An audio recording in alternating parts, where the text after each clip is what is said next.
The USF Tampa campus population is equivalent to a medium-sized city, with a population of 46,000. The cities of Temple Terrace, Plant City, Pinellas Park, Coral Gables, and Winter Haven all have comparable populations.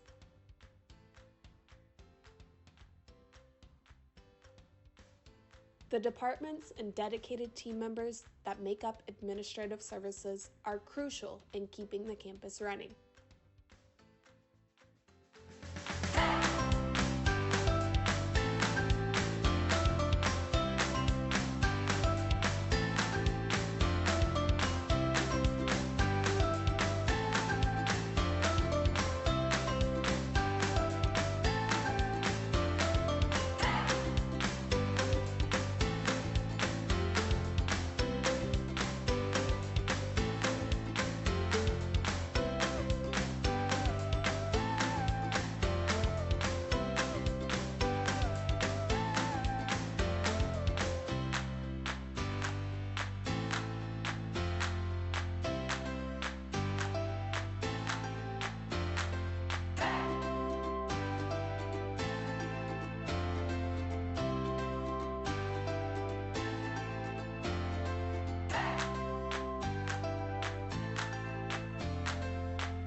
All right, everyone, good afternoon. Good afternoon. Happy Baby Friday or Thursday for those of you that don't know what that is. We have a long, or actually a very eventful agenda today, so we're going to go ahead and pass it off to VP Post to go ahead and review what's on our script for today.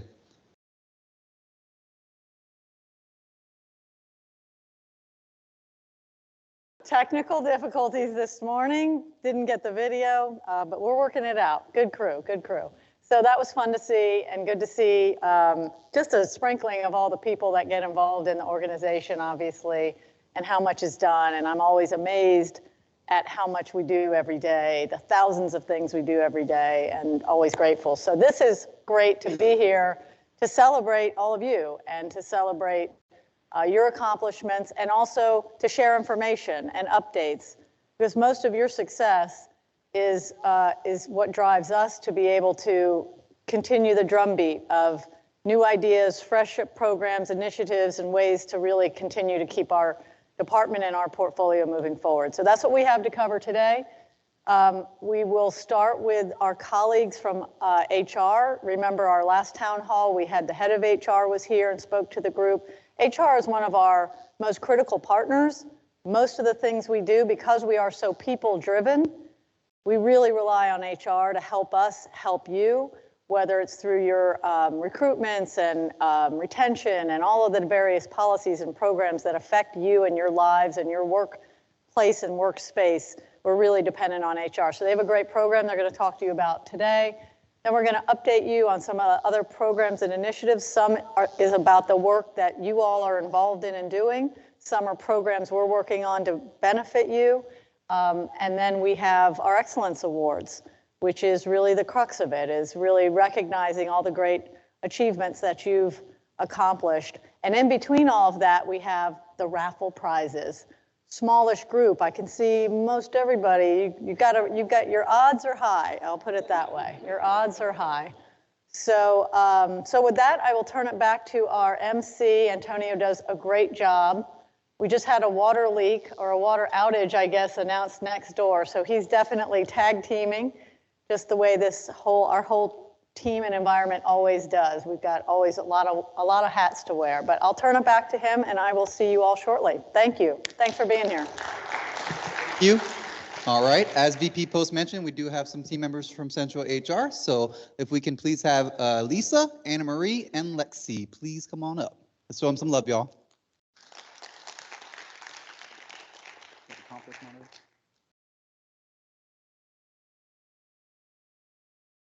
Perfect.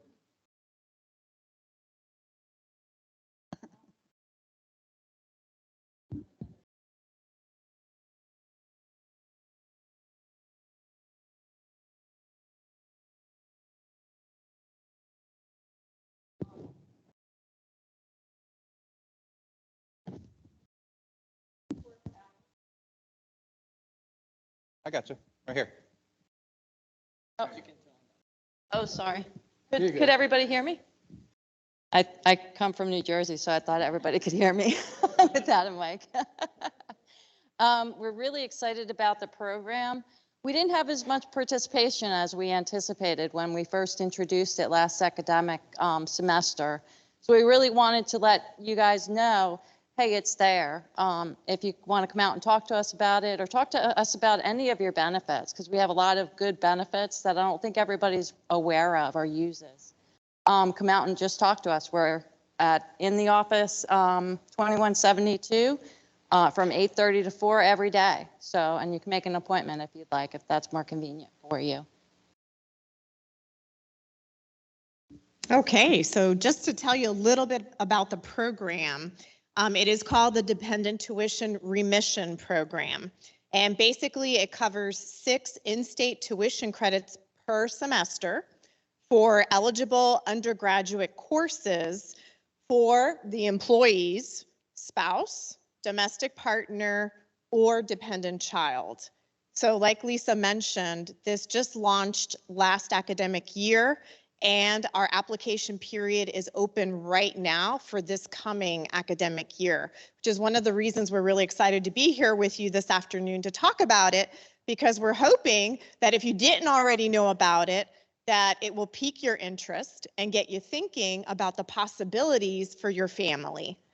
It doesn't cover room, board, fees, and some other expenses, but it's still an awesome program. And as an employee, you can apply for 1 dependent to participate in the program per academic year. So we're really hoping that we're piquing your curiosity and that you'll want to learn a little bit more about the program. So Lexi's going to talk a little bit about eligibility. Hi, everyone. So for eligibility, there are 2 factors you need to keep in mind. The first is your eligibility as an employee. One of the main things is that you need to be a full-time employee for at least 1 full year. So temporary and OPS employees are not eligible. You can't be on a performance improvement plan, and then you can't have any written discipline within the past year. And you yourself as an employee cannot be participating in the employee tuition program, since it's only 1 person per family member that can participate in either the employee tuition program or the dependent tuition remission program. So there are 2 categories of dependents that can participate in this program. It's and you have to take into account their eligibility as well. So you have your eligible spouse or domestic partner, or your dependent. And so for both of them, they have to be an active student at USF and have completed at least 1 semester and be in good academic standing.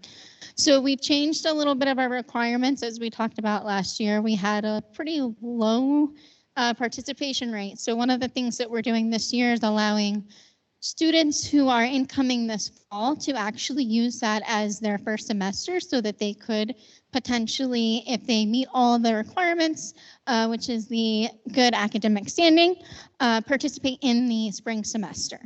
And then, so for the dependent child, it's also important to note that they are eligible through the end of the calendar year for which they turn 26 years old.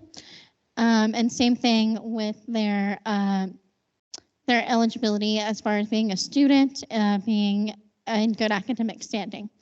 So that's all.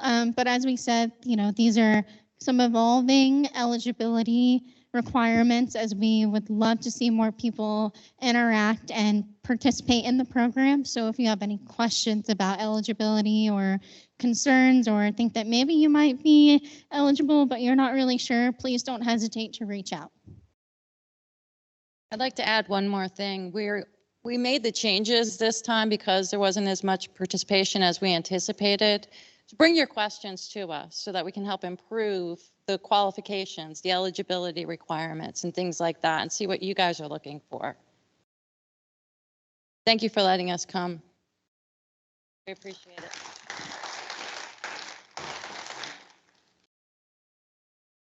All right, everyone, let's give our Central HR team one more round of applause. Thank you again for presenting on that. We don't know about our benefits, so it's very helpful to have those things explained to us. Thank you so much.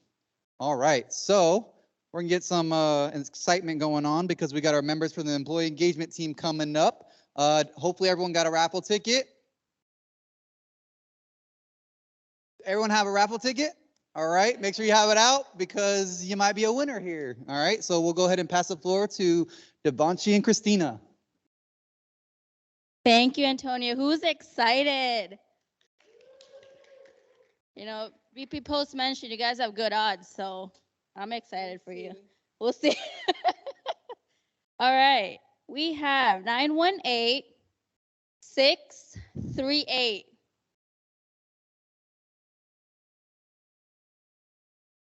Oh, we have a winner. Awesome.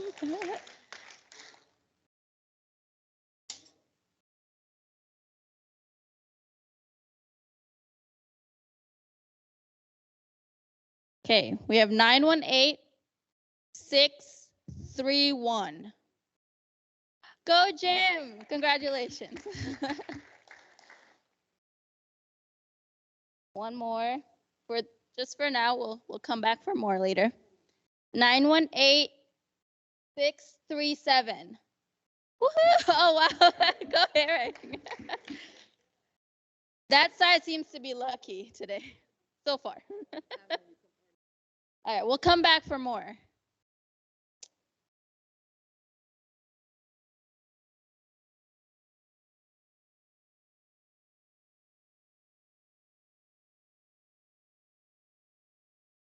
Thank you, employee engagement team. Next up, we got Vice President Post to introduce our next presenters. VP Post. Speak about this presentation for a moment before our team comes up.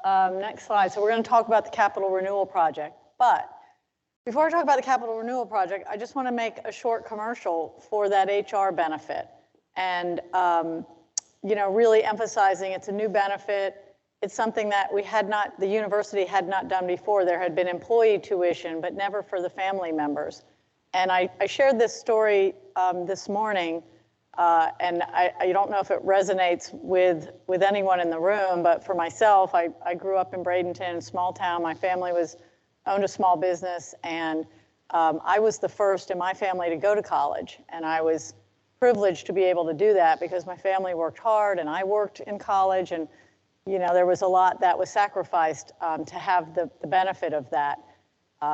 Because you work at USF, you have a much better opportunity for your family members and yourselves, frankly, but this benefit is really incredible to have family members get the benefit of college at a reduced price and with those advantages. And that's another thing that the president really pushed for, to make this a great place to work and to really take advantage of the fact that you work at a college. So why not try to take advantage of it? So think about what they said. There's a lot of fine print, and there's always, you know, sort of rules and requirements. But if you think you might qualify, or someone in your family is interested in exploring it, just talk to them and see if it passes. And as you've heard from them, it's always a work in progress. So if the rules are kind of too restrictive, they might modify over time. But those are the great things of being part of the USF family, is the great benefits that are continuing to build for you as members of this team. So with that as background,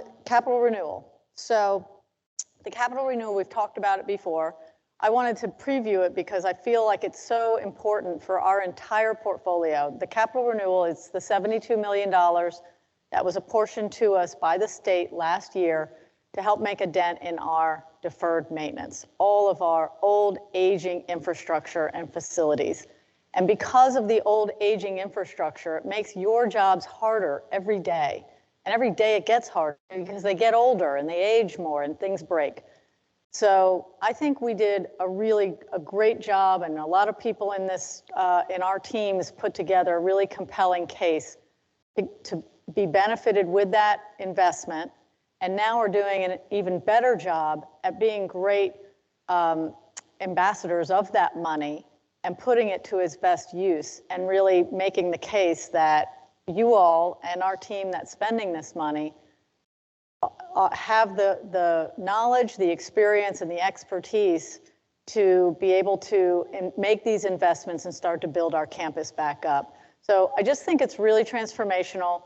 We think about buildings there, and you'll see some of the examples, but it's almost every piece of this university will be impacted by this money, and that means it'll translate to every one of you who have some role in the university in some way. So I'm really proud of the work these guys have done and the many, many people around them, behind them. This has really been a huge team effort. So I wanted to feature it today and let them show you how it's going and what lies ahead. So on to the team. Thanks.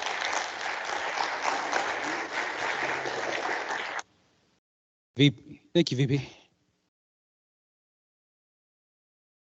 Hey, good afternoon, team. How's everybody doing? I'm Scott, and this is Dan.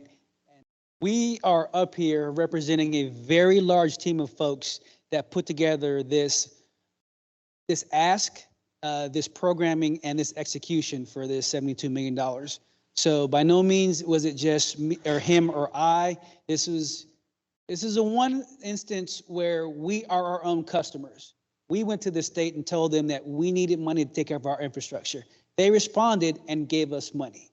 We built these projects, and we're going out finding the right contractors, and we're getting it done. So today I want to give you an idea of some of the things that we have done to date and kind of brag on us for a second. As we started out, we told you guys that we divided up our $73 million into 87 specific projects. Well, we've knocked out 3 of those so far. We'll get to those.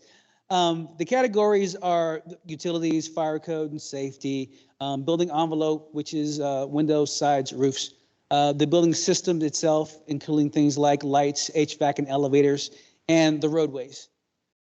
I think a few of us have been on some of these potholey roads, and it's about time to get those fixed. Next slide, please. All right. The first 2 off rip that we got done, we did those before the money was even allocated to us. We realized that a lot of our infrastructure is past its useful life, or it's already breaking, or it's about to break. Well, there were 2 projects that just could not wait until we got this money in November. So we had to take some risk and go ahead and get those funded and get those done. That was a elevator over on the health side of campus and a chiller over down in Sarasota. But we're making some strides here on Tampa. Slide. What you are seeing is the first project on Tampa that we got done. If anyone's ever been inside CIS in that main area, well, it leaks. It's a huge skylight. The picture on the left shows you what it used to look like and how bad it was. Not only was it moldy, but I said it did not keep the rain out. Well, the middle picture, that's where after they cleaned it, and then the picture to the right shows you where they're resealing it. So now it looks as proper as it should, and now it keeps the rain out. So these are the types of things that we are doing to make the student experience, which is why we're here, the student's experience, what it should be, making USF what it's supposed to be. And I want to take this opportunity to point to one of my project manager, Lawrence Mentis. Lawrence, raise your hand.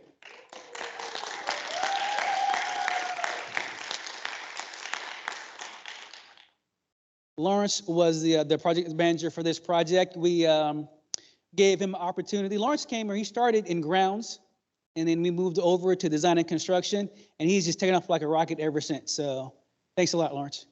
Appreciate your work. So he did complete the first project on our list with our money. All right, the second project that is hot on his heels. Anybody ever been around FAO or been in FAO or worked on FAO? All right. There were utility lines that came up out of the ground and came up through the foundation of the building. All right, weird way to build. But once something breaks, how do you fix a line that's in the foundation? You don't. So what we did is we asked a contractor to rerun those lines to go into the side of the building so that should something happen down the line, we can get to it, we can fix it. So the picture on the left shows the contractor as they're running the new lines. The picture on the right is another opportunity. What you see are 2 valves. Those valves were installed while the lines were active. It's called a hydro stop. That work wasn't done by the contractor. That work was done by our utilities men that actually work here on this campus as part of our team. Now, they're not here right now because they're fixing the water over in OPM and FPC, but if they would, we can give them a hand. So it was a training opportunity. They had a vendor come show them how to use that equipment, and in the training opportunity, we got 2 lines done. And from this point forward, our guys have the ability to stop 4-inch lines and greater while it's still under pressure. So them doing this work in-house help save the budget for this project and help increase their own knowledge. These are things that we're doing with the state money that we've been given. We should probably have this one done in the next couple of weeks. This will be our 4th project completed pretty soon. Next slide, please. Number 5. In ISA, our 7-foot building. All right, it's not an old building, but when things are in the outside, you know, you got Florida sun, you got that Florida weather. Things rust. All right, there's exhaust units on top of the building.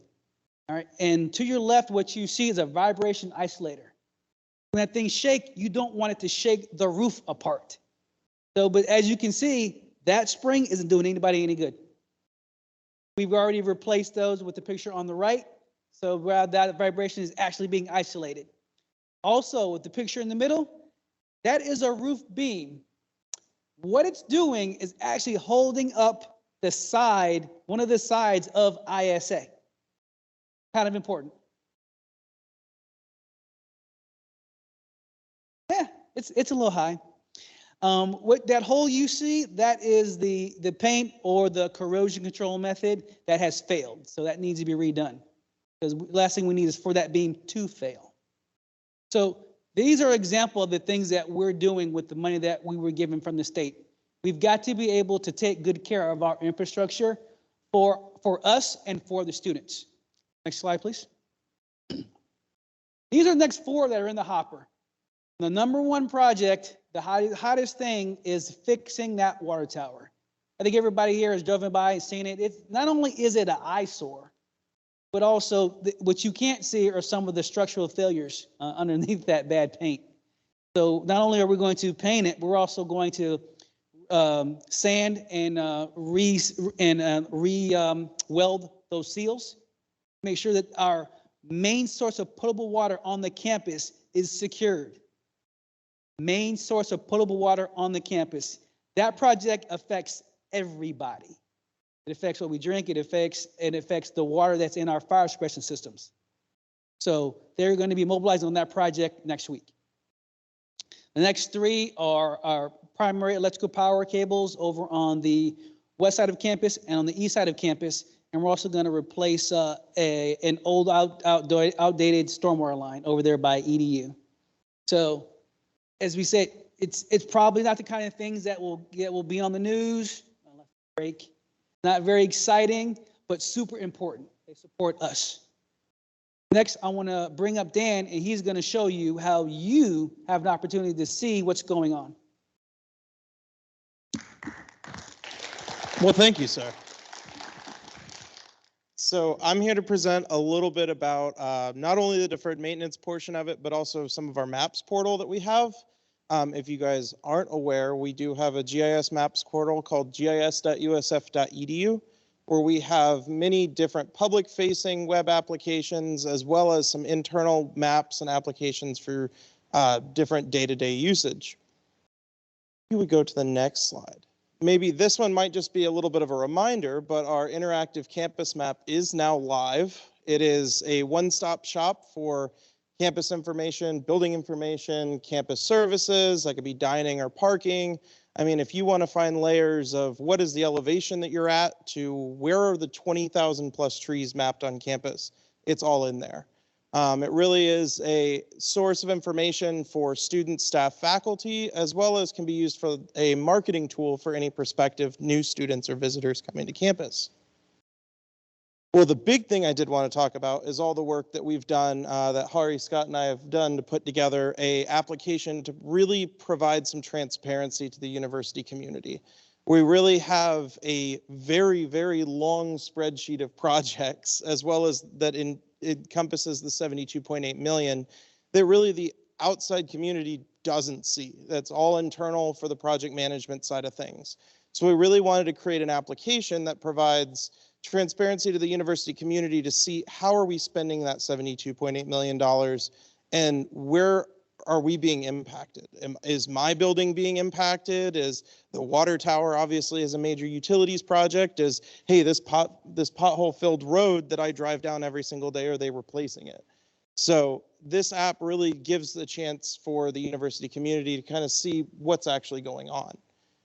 As you'll see on the right-hand pane, you'll see a full list of the 87 projects. And then you can actually click on an individual project and it will not only zoom down to the extent of what's being impacted on throughout campus, but then on the left-hand pane will also provide all the information that is going on from that spreadsheet that they're working on to provide that transparency for information to the campus. Now, one of the things you see, the buildings are impacted, are highlighted in purple because those are the buildings that are actually impacted by that one individual project. So as Scott was talking about the water tower project, those are all the buildings that are impacted by just this one project. So it's really interesting to be able to see as you look at the map as a whole, just of the Tampa campus, you'll see at first, you'll see a lot of purple throughout the campus because there's a majority of the buildings on campus are all being impacted by the various projects. Another cool part of this application is in the top right corner, we've been able to filter down to the individual buildings that are being impacted. So if I work in SVC and I just want to see what are the buildings associated or what are the projects associated with this building, I can click that drop down, click SVC, and it shows me all the projects that are going on within that building. You can click on it, it'll show you where the project is, and it'll also show all the information associated. So again, this is our GIS Maps portal. You can find it at gis.usf.edu, or you can find it on the Maps page within Facilities Information Services. And if you guys have any questions, I think Scott and I will open the floor to you guys. Crickets. Thank you, sir. Thank you, guys. All right, gentlemen, thank you so much. Thank you so much. I would definitely say bookmark gis.usf.edu if you haven't already. It's an excellent tool that I use pretty regularly and also helps, show people a different type of map that they haven't seen, more interactive. All right, so next up, we have our AVP of Administration and Operations, Jen Fleischman.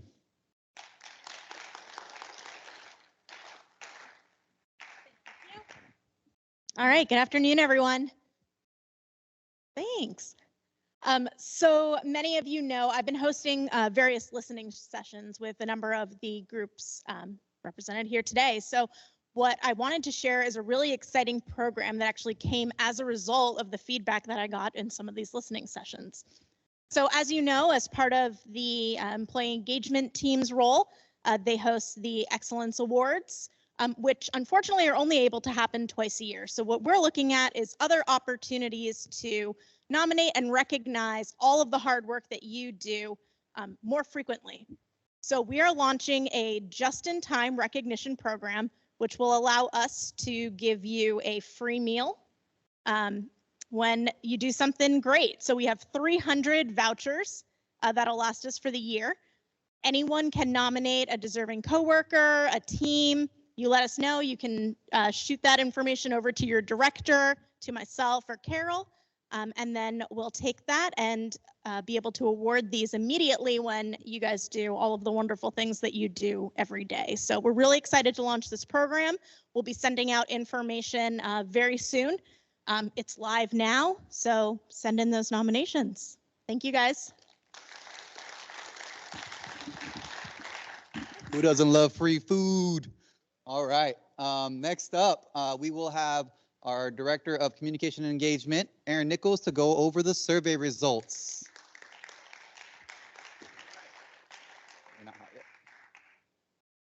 No problem, Aaron. There's my mic on? Oh, there it is. That's pretty hot. Okay. Back in November, you guys had the opportunity to take part in our employee survey. And 65% of you did. That's great. Now, of those 65%, those participants, over half were male. Most have been here 15 years or less. Almost a third were in the 55 to 64-year-old category, and the majority, 71%, were not in management roles. But that's important because when you look at that information, it's very representative of the employee population in administrative services. So this was good data that we collected. So what was the survey for? Well, over the past 7 years, we've implemented a lot of programs that had the goal of really impacting administrative services to make it a great place to work. So at the core of all these programs that we put in place were what we've called our pillars of success. And I know you guys are familiar with those. Most of you heard that a lot. So the pillars are equipment and technology, training and professional development, employee recognition, and communication. Now, what's not on that list is compensation. And compensation is very important. That's something that Vice President Post and other members of the leadership are hard on, and they've had a lot of success with. And when she comes up later, Vice President Post is going to talk more about that. But these initiatives and programs that I'm talking about, the work that we've done on those and that we're continuing to do, that's to build employee engagement. So why is that important? Well, engaged employees tend to have higher levels of job satisfaction. Not surprisingly, if you like your job, you're going to be happier and healthier. Engaged employees are also more productive and less likely to leave, which is great for the organization. Again, we want this to be a great place to work. We want a great organizational culture. We want it to be a place where you and I want to be and want to work at. So I'm talking a lot about this term employee engagement. We've got an employee engagement program. We've got a great employee engagement team. We're trying to build employee engagement. But what is that? What is employee engagement? Well, you can Google employee engagement and you're going to get, I think, 574 million results on that query. It's a very popular term. It's something that a lot of businesses and organizations, just like us, are trying to implement. Problem is, people define it a lot of different ways. There's a lot of variation in those programs. So for administrative services, it's important that we really solidify how we're thinking about employee engagement and what that concept is. So to that end, last year I spent a lot of time looking at academic research, reading articles, reading books. I was lucky enough to speak with a guy named Dr. Brad Shook, who's arguably the leading expert in the world right now in employee engagement. Here's what I took away from that. Engaged employees do three things. So they exert cognitive and emotional energies into their jobs. All right, so what does that mean? So for us, being an engaged employee means putting forth the effort to do your job well. That's the behavioral part. It means being mentally focused on doing your job. That's the cognitive part. And then the emotional part means caring about the job you do and believing in the mission and purpose of the organization that you're doing it for. Or said another way that's maybe more memorable. Being an engaged employee means engaging with your hands, putting forth the effort, your head, being mentally focused on what you're doing, and your heart, caring about what you do and caring about why you do it. So now that we understand what engagement is, we've got a good definition for engagement, and we've got this survey that we pushed out to measure engagement. What did we learn? Well, it turns out all the things that we've been doing over the past 7 years have been really effective. We're doing a good job. So on a 5-point scale where 5 is the best score that we could get, across administrative services, the average employee engagement score was 4.4. That's great. However, there's room to improve that. So to look at ways to improve it, I looked at the drivers of employee engagement. So some of these drivers that I looked at were materials and equipment, professional development, training, communication. That should be familiar. That's our pillars of success, right? That was a good place to start. So when I got the results back and kind of dug into the data, looking at these drivers of engagement, I found some areas where we could focus to improve our program. The first of those things was professional development and training. It turns out that in our organization, professional development and training is the strongest driver of employee engagement. So we're going to look at what opportunities we have for professional development and training, who can take advantage of those opportunities, and make sure that they're benefiting the entire organization. Now, the other area was employee recognition. So you can see that was the lowest scoring of these drivers of engagement that we looked at. And as you heard Jen say earlier, we're already working on that. We've got a new program that we're going to push out. The engagement team is doing a lot in this area with the employee appreciation events. They're also looking at ways to do things like better recognize employees for their length of service. Now also, there's internal communication, and there's two parts of internal communication that we want to focus on. The first is organizational information. And that's exactly what it sounds like. It's information about administrative services that we want to push out to everyone. And we already started doing stuff there in the amount and type of information that we're pushing out. Now, the challenge with this, as you guys are aware, employees in administrative services usually aren't sitting in front of a computer all day. So we can't just hit send, push an email out, and be done with it. So I'm looking at ways to better push out that information through different channels to make sure all of our employees are getting the right information, the information that they need, and the information that they want. The other area in internal communication that we're focused on, employee feedback opportunities. So by feedback, I mean things like our idea proposals, the ability to submit a request for technology or equipment that you may need to more efficiently do your job, or just general feedback, things that you think aren't going well, or things that you think are going well. We want to hear about that too. We want to make sure that you have an opportunity to submit that feedback in a way that you're comfortable with. So finally, I want to leave you with this. We're very lucky to have had and currently have leadership like Vice President Post that understands and supports our employee engagement program and gets the importance and the value that this adds. So we're going to keep doing the survey. We're going to have other opportunities in between the surveys, like the engagement team's going to come around and speak to people. I'm going to be out there talking with you guys.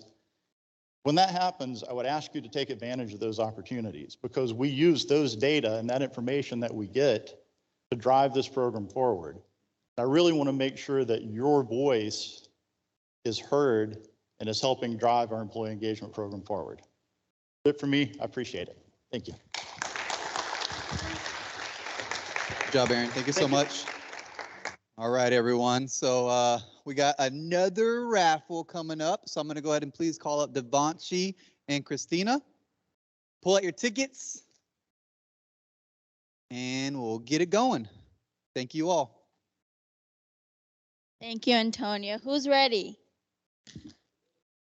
Yes. Antonio's ready. He doesn't have a ticket, but he's ready. All right. All right, we have 918, matches everyone, right? 677. Woo!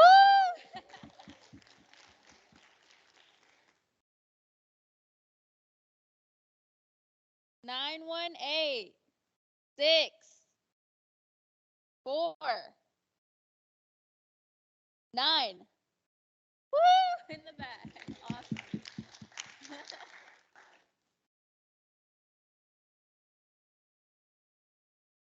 Okay. 918, 6, 8, 9. Woohoo! I'm going to do one more for this round.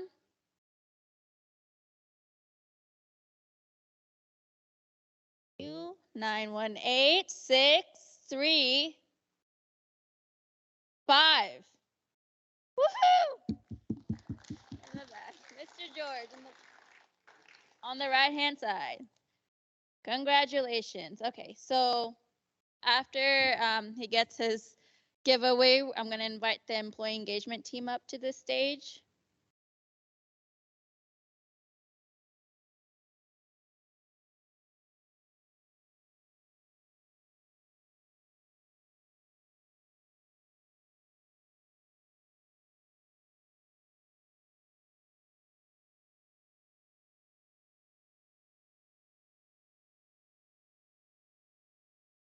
Good afternoon. Good afternoon. Oh, there we go. That's better. All right.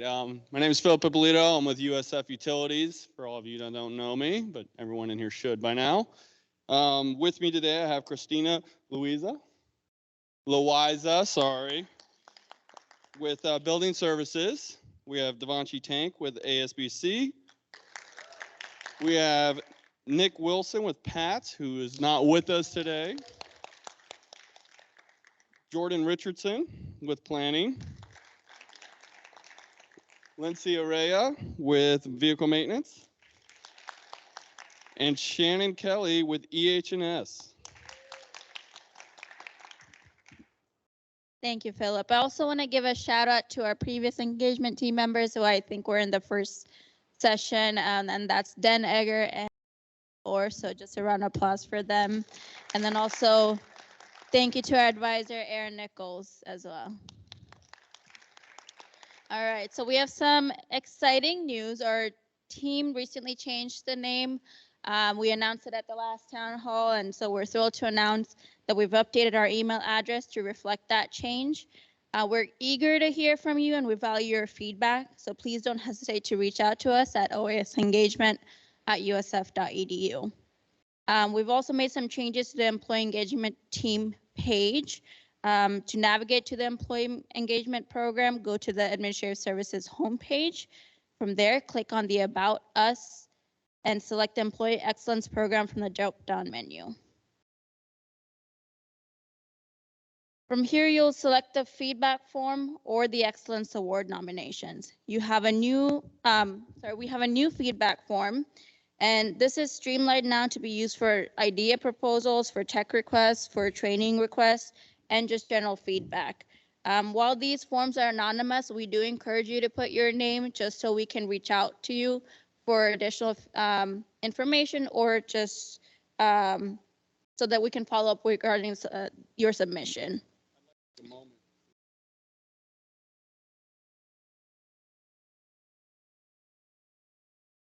Yeah. Very good. And we want you to know that these submissions are received by us, the employee engagement team. So please, please submit your feedback as well as your nominations through that link. Now I'd like to pass it on to Lindsay to talk about our visits to your area. Good afternoon, everyone. Beginning in April, we will be visiting different areas of OAS.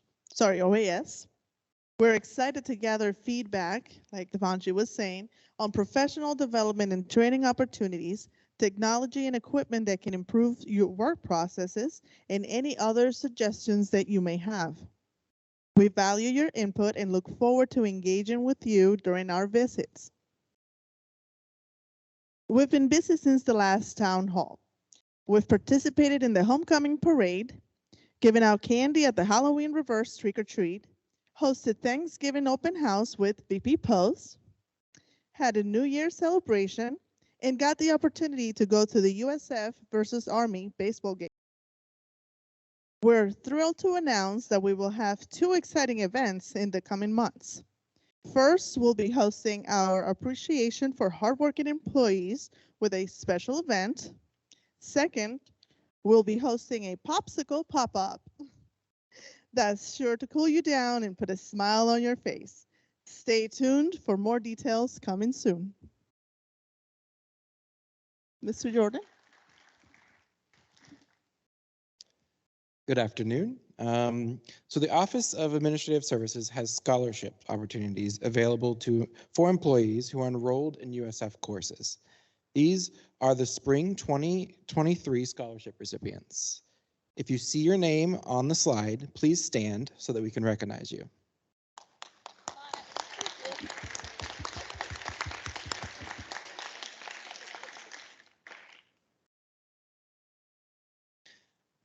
We're proud to offer the OAS Scholarship, which is made possible by donations from our employees through the Faculty and Staff Campaign.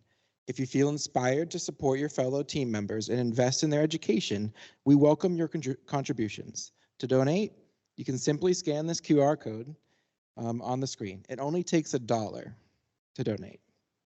If you prefer to donate in person, please raise your hand and we'll bring you an envelope, or you can grab an envelope in the back of the room. You can donate with cash, check, credit, payroll deduction. Lots of options for you. All right, here you go, Shannon. Afternoon, everyone. Do you have a teammate who you believe deserves to be recognized? Here's how you can get them the recognition that they deserve.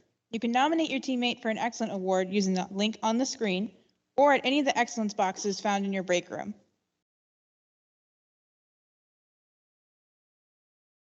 All recipients will receive a bull statue, a framed certificate, as well as a monetary award. As you can see, we had a large number of nominees this time around. If you see your name on the screen, please stand so we can recognize your nomination.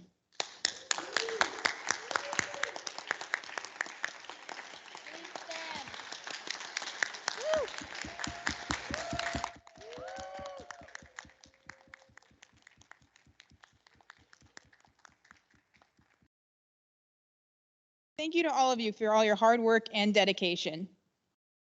As you may know, the Excellence Awards program relies on peer nominations for recognition.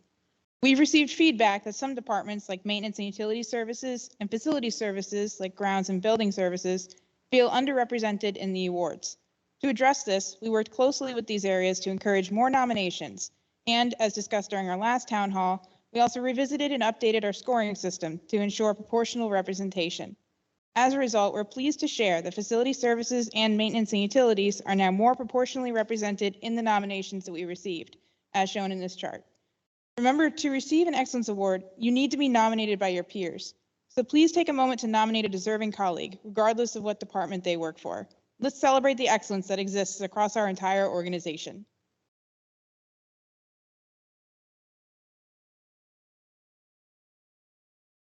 All right, I'd like to invite VP Post.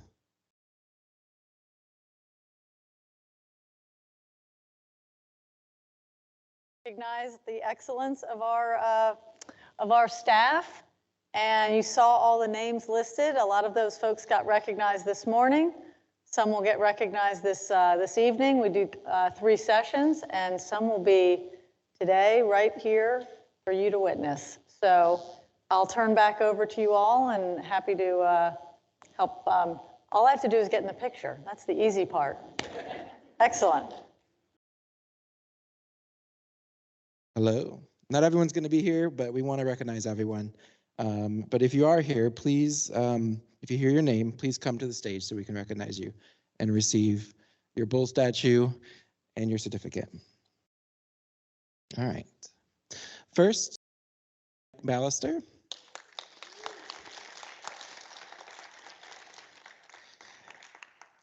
Mr. Ballister is an exceptional planning project manager at USF who shows remarkable competence, pride, and commitment to his work. In the last 12 months, he had handled over 30 large projects at the College of Behavioral and Community Sciences, demonstrating an exceptional level of attention to detail, knowledge of various university rules and building codes.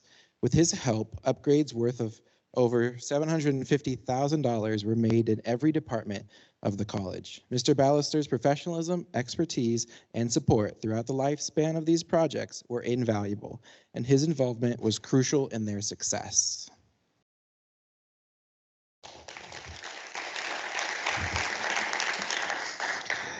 Colin Burns. Colin spearheaded the One USF radio project, gained buy-in, and presented a phased proposal to leadership. He was backed up emergency plans and facilitated a successful full-scale exercise despite last-minute changes. He did it all while maintaining a positive and professional attitude, sharing his emergency management experience and exceeding expectations to create wow moments. Manuel Maldonado. Maldonado's colleague had a medical emergency while they were working in engineering, ENG. Manuel demonstrated safety, helpfulness, and competence by immediately calling 911, staying with his coworker until help arrived, and notifying the employee's family. His quick thinking and calm demeanor may have prevented further injury and undoubtedly helped his coworker receive the necessary medical attention in a timely manner. Manuel's commitment to safety and his willingness to go above and beyond for his colleagues exemplifies the values that we hold dear in this organization.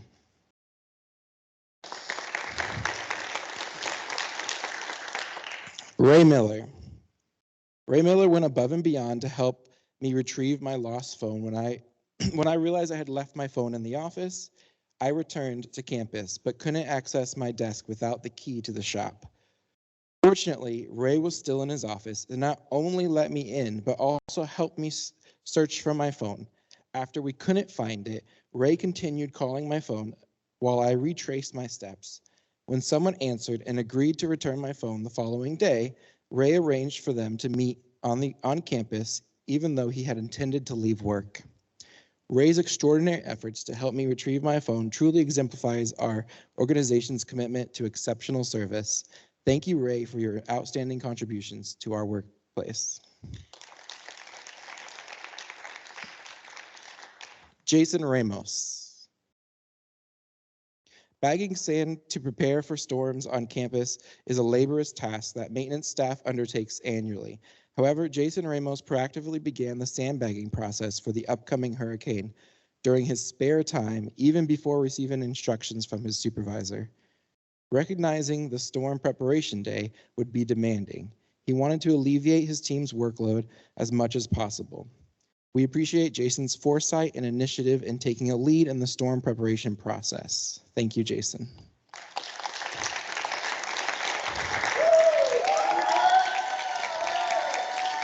Yvette Torres.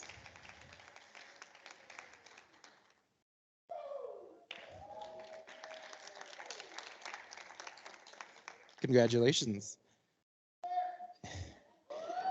During the second day of classes, the PATS website had an issue with permit sales affecting hundreds of transactions. Although the software vendor fixed the issue in 2 hours, many individuals still couldn't purchase their permits. Yvette took charge and worked beyond closing time to ensure everyone had their permits that day, preventing parking citations. Her dedication to resolving the problem promptly was a real wow moment.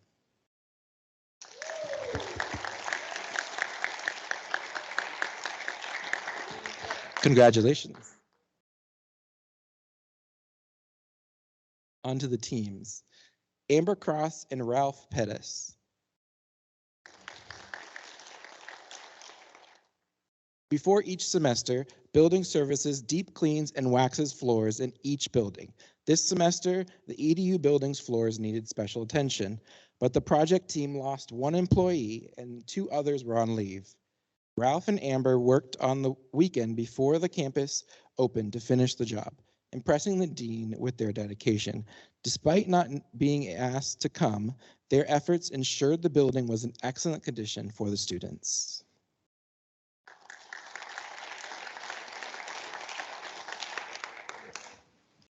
Gary Shadwick and Robert Moore. Despite limited personnel available for the commencement weekend preparation, Gary Shadwick and Robert Moore, who are not part of the mowing crew, went above and beyond by mowing and cleaning up various areas on campus that usually require a crew of 6 members. Their exceptional work on Alumni Drive, Bull Run, Fowler Avenue, 50th Street, and Elm Drive improved the university's main entrance and created a wow impression for families members during the commencement weekend.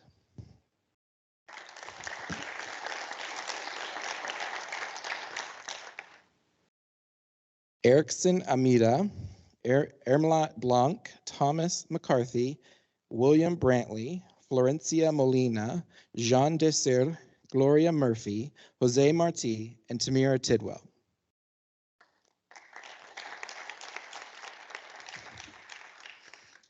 After Hurricane Ian and Tropical Storm Nicole, this team quickly responded to our call for help at the USF campus, despite facing issues with their own properties. They volunteered to be on standby and came when needed, demonstrating a strong and reliable team. We thank all volunteers, including those who were not physically on campus, for their willingness to help, as it truly makes a difference. Congratulations to everyone.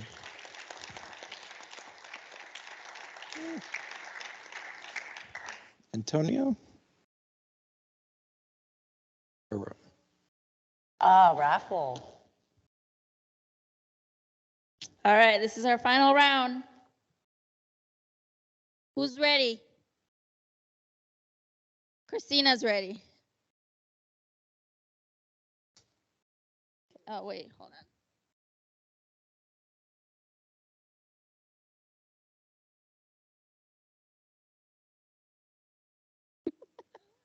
How many prizes do we have left? 4? All right. The lucky 4. We have 918681. Ah, Corey.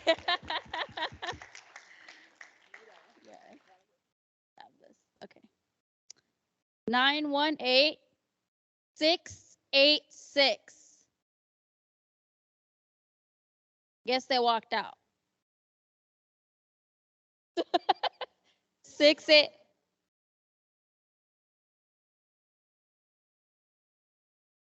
Get another one. 686. No? Okay. 676.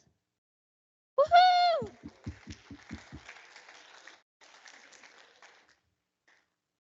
And we have 679.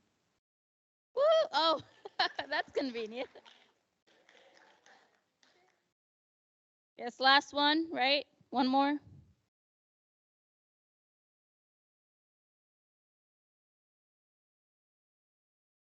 Yeah.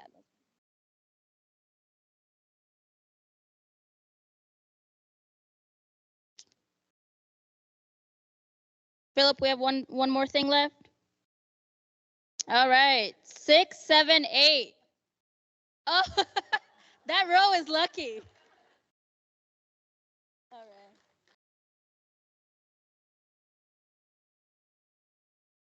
All right, well, welcome VP Post. I know. Poor Lawrence, just clinching is just every time. You were off by 1 digit every time, I think. Well, good to see you all again, and thank you. I hope that you found all this information helpful and informative and invigorating. To me, I'm kind of a facilities nerd, so I love seeing all the activities that are going on and the successes that we're having, and I'm just a really privileged to be a part of the team and really proud to be part of the team. So I wanted to close by giving you some updates from my perspective and really kind of looking at us from a year back. It's now just been a year since I came in to OAS. Recall I've been at USF since 2016 in a few different roles, but it's been a 1-year anniversary for me. Been a really exciting year, and we've had a lot of, I hope, a lot of successes and progress. I wanted to report back to you on what we've done, and I thought to do that, I would actually just go back to what we talked about 1 year ago. When I came in, it was, I think, the second week or so, we had these town hall sessions, and I made some commitments about what I wanted to focus on at the time. This is the exact slide that we showed 1 year ago. So at that time, the priorities were budget, budget, budget, and within the budget, wanted to focus on personnel, the retention of staff, which is all of you, the recruitment to fill vacancies, because every vacancy means more work on you, and then adjusting and evolving as demands shift for us. We need to adjust to it so that we can keep pace. That was priority 1. Priority 2 was our operational sustainability, as I call it, making sure we have tools, resources, not just the compensation, but all the other things that you need to be successful in your jobs, and being able to advocate for that. So that was priority 2, and then aligning that with all of the university's larger strategic goals, and then recognizing our One USF vision and mission, which is really critical for us, as I see us as an underpinning for the whole university. So those were the 4 priorities. We have focused and made progress on all of them. I wanted to report on the first 2, which I think are most germane to you, most important for you today. And that starts with people and personnel, the retention, the recruitment, and the adaptation. And I really want to start with compensation. We spent a lot of time working on addressing the compensation issues for this group. It's, I think, no surprise to anyone that there have been compensation issues for a long time. and they're not easy to solve. And they're not just in this area. The university has had challenges, and there's a lot of support to try to move that needle. And it's not done yet, but I think we've made a lot of progress. So quickly on where we've come, these were the three priorities that I laid out 1 year ago. I wanted to try to an adjustment for minimum wage, an adjustment to what we called the compression adjustment, which I'll speak to just briefly, and then try to push everybody closer to market rate, particularly those that had the largest gap. So on minimum wage, if you recall, the state last year issued a mandate about raising minimum wage to $15 by 2026. It's great, but 2026 is like forever from now, especially if you're earning minimum wage. And we really wanted to make a strong case that these are our hardest working individuals, and we needed that adjustment to happen now. We needed it to happen today. And fortunately, there was really no argument from leadership, from President Law on down, that this was a priority. And as you know, that change was made late last summer to make that adjustment for anyone earning less than $15 was pushed up to the $15 new minimum wage. That took effect in September, and that created, I think, was really a beneficial adjustment for hundreds of members of our team that can make a big difference. So I was really pleased to be able to get that done. Once you do that, it affects the next tier of people who earn between $15 and $20 an hour, some of whom have been in those roles a long time. So we didn't want them to be overlooked. We'd made a commitment to make a 10% adjustment for anyone in that range, which enabled them to elevate up as well. So really recognizing especially longstanding folks who've been around and been dedicated for a while. So those two pieces really was able to elevate our hardest working, committed teams. The last piece of the puzzle was the market rate. It was the most complicated, it was the most difficult, and not because it wasn't supported. It's just that it covered a wide swath, and there's a lot of demand across the entire university for exactly what I was trying to do. Maybe I just had the loudest voice, I don't know. But I'm really excited to report that we were able to make the first step, is what I would phrase it, is to make sure that all of our OAS staff now will earn a minimum of 80% of market rate. Now, if you recall, at several town halls in the past, I've said the target would always be to try to get to 100%, but we knew that was not going to happen for this first year. Even getting to 90% was going to be a push. Just again, not that it's not the right thing to do, there's just not enough money to get us there.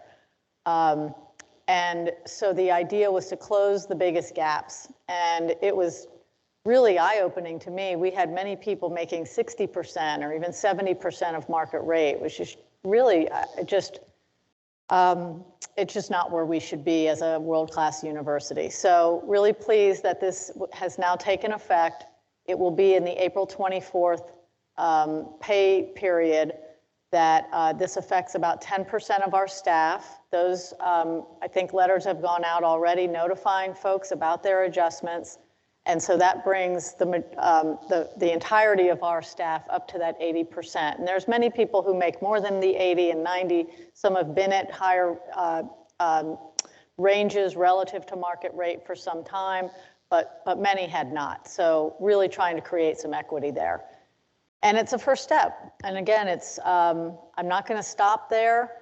We have another budget cycle right in front of us, and we're plodding away. I would like to be optimistic that there'll be more adjustments and movements downstream. There's never a guarantee, but I know that we are definitely on the radar, and folks recognize the value of this team and the work that you do, and that we cannot slip behind again. So know that that's just a consistent theme for us. Before leaving this, though, I do want to recognize the ASBC team, Julie McCoy's leadership, who's here today. This would not have happened without her, without the team members. The detail and the data and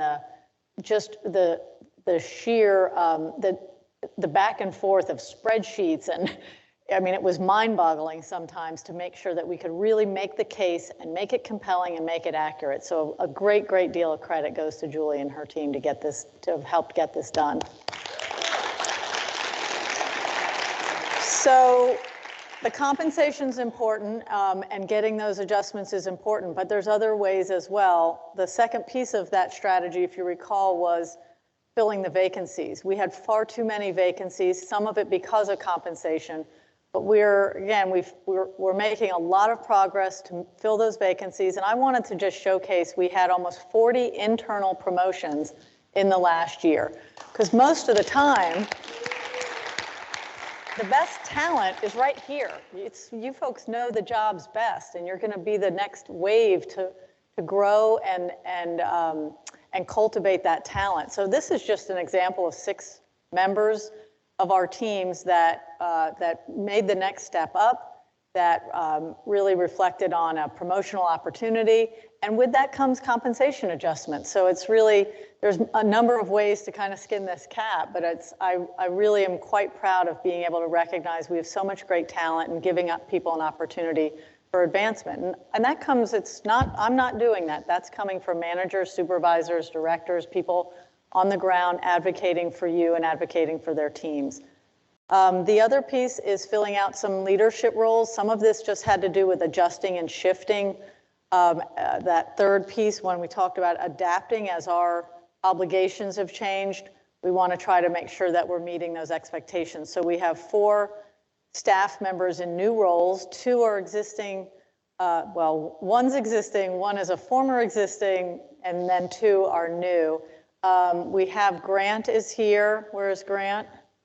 Grant is our new Director of Emergency Management. I don't know if Hari is here. He was here this morning, or if Sarah's here. I don't see. We had the morning, the coffee crew. Sarah, who has been with us for about 18 years, took a side detour in the private sector, realized the error of her ways, and has returned to the family. We're very happy to have her back. And then Hari, who I'm sure you all know, has been in a few different roles with USF and now has, again, a promotional opportunity to lead some of our data management and information resources. So good opportunities for both of them. And then Everett Simmons will be joining us later in April. Everett will be taking the second assistant vice president role. This has been an opening for now probably about 8 months. We really did a very extensive recruitment. And we found him across the street at Moffitt. He's been leading hundreds of millions of dollars worth of facility improvements, construction development, planning. He'll be leading the construction and design group and the land use and planning group and the strategic partnerships group. But he's ready to hit the ground running. I really look forward to you all meeting him. So that is our commitment to personnel, to filling gaps, to promoting from within, a lot of those. And what lies ahead, I think, for us is a little bit more of the same. And I'll just continue to have the strongest voice I can possibly have on your behalf. It is definitely about our budget. We are so personnel driven that everything we do has to come from a robust budget. So every day I'm beating up again and again, really credit to Corey, Julie, our ASBC team. That's really a strong lead in pushing our budget needs and making the case, as I say, for budget 24, for fiscal year 24, driving for those fiscal resources, driving for support of our personnel, continuing to sort of keep abreast of what we need for our teams. And then just the advocacy, the communications, which you heard a lot about as well, making sure your voices are heard, your input is heard, and that we can respond to it. And the best ideas come from you. And then lastly is just access and availability. I say it all the time. Anyone that ever wants to meet with me or speak with me, I'm always available. I firmly believe that you all are clearly you're the roots of this whole operation, and I think all of the ideas and our success come from the roots. So I welcome you at any time to reach out, including now. I'm happy to take any questions. And I just really want to thank you again. I couldn't be more proud to be a part of the organization. Any questions? Thoughts, comments?